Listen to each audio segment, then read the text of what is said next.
Business is booming at Berkeley, California's farmers markets, so much so that organizers are getting concerned. Some worry that a recent huge increase in food stamps used to purchase fresh food may eventually eat away at the overall funding for nutrition incentive programs used by these markets, in turn leaving scores of recently unemployed residents without extra grocery subsidies. Carly Brinkman helps run this farmers market and says there has been a 100% increase in the use of CalFresh, which is how grocery subsidies are administered in California. People's food security is plummeting, and so folks are reaching out for the lifelines. And that includes CalFresh. It's called SNAP on a federal level, the Supplemental Nutrition Assistance Program. And that's a safety net to make sure that families can continue to eat even when they lose their jobs, when they don't have enough money to purchase healthy foods for their families.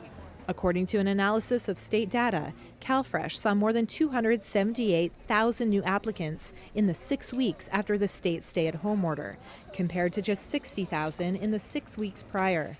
Brinkman says CalFresh recipients are tapping into an incentive project known as Market Match, which provides extra tokens for people to buy farmers market produce.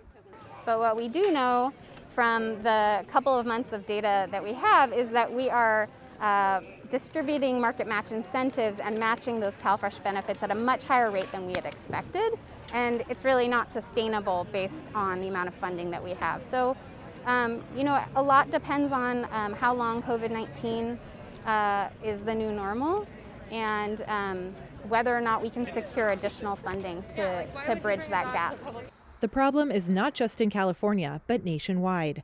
Some federal lawmakers, like Michigan Representative Dan Kildee, are asking for up to $51 million in emergency federal funding in the next coronavirus aid bill for incentive projects like Market Match and his state's Double Up Food Bucks program, while lowering the matching requirement for local organizations. If we don't act, that is going to reduce the number of people who have access to this program, not just because we won't have the increase, but because of the pressure on those local organizations, whether it's a state or local government or a local philanthropic organization, the pressure on them to deal with the immediate crisis that we're all facing will by necessity move money away from these programs. We want to avoid that.